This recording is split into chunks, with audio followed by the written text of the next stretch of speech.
The Broncos have named Jerry Rosburg as the interim head coach for the final 2 games of the season.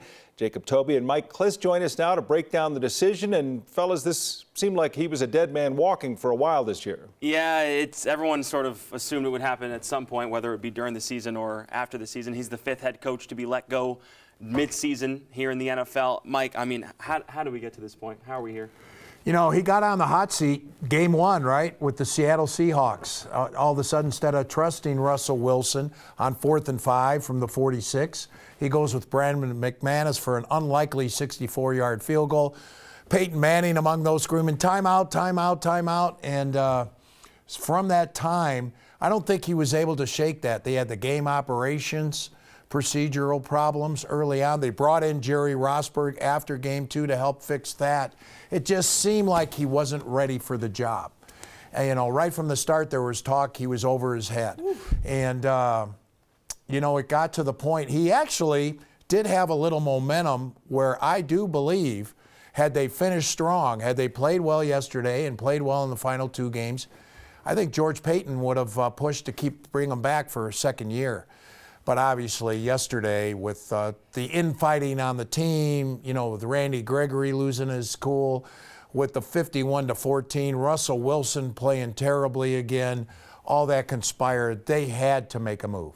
Yeah, there's so much working against Coach Hackett. He gives up play calling. That doesn't work. I mean, There's so many issues on this team. You reported earlier this afternoon that Ejiro Evero declined to be the interim head coach for the Broncos, and it's going to be Jerry Rosburg who takes over as the interim now. Yeah, with Coach Evero, he's going to be a head coaching candidate, a good one. I think he'll be a finalist for a couple of jobs that open up, and including with the Broncos.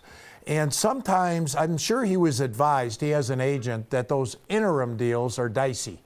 You know, usually they don't work out. Now, Steve Wilkes with Carolina was an exception. He's done a nice job. And they might go to the playoffs. Reinventing himself in Carolina. But usually it doesn't work out. It's better for Evero to finish the season with the defense and then start fresh as a head coaching candidate in the offseason. Where do we go from here? Are you going to be writing another head coaching article that the Broncos hire? You know, what is it? Counting Rosburg, it's going to be 7 head coaches since 2014. Span of 9 years. That's too many. All the Broncos do is fire head coaches and try again. They have to find a solution, maybe rebuilding, reconstructing the whole thing. But the next head coach has to figure out how to get a better Russell Wilson. That's priority number 1. And I'll say this, I think the next head coach needs to have head coaching experience. I'm sort of done with the one, rookie. They've had 3 in a row, Vance Joseph, Vic Fangio, now Nathaniel Hackett. They will go experience this next time. I think Jim Harbaugh, the list, I put out the list today, Jim Harbaugh, Sean Payton, Frank Reich, don't forget about him, and then Dan Quinn, I think, will be the 4 leaders in the clubhouse. Plus one more. Tom Green could be considered as the next Broncos head coach. Would that work out, Tom? I know, but I would do the other part where Walmart is paying me not to coach, because they got several guys on that payroll right now, and that might be the one I'm best at. Fellas, we're going to have D-Mac join us in a bit. We'll talk much more in depth about the Broncos situation when we join you guys coming up a little after 4:30, so stick around. Thanks.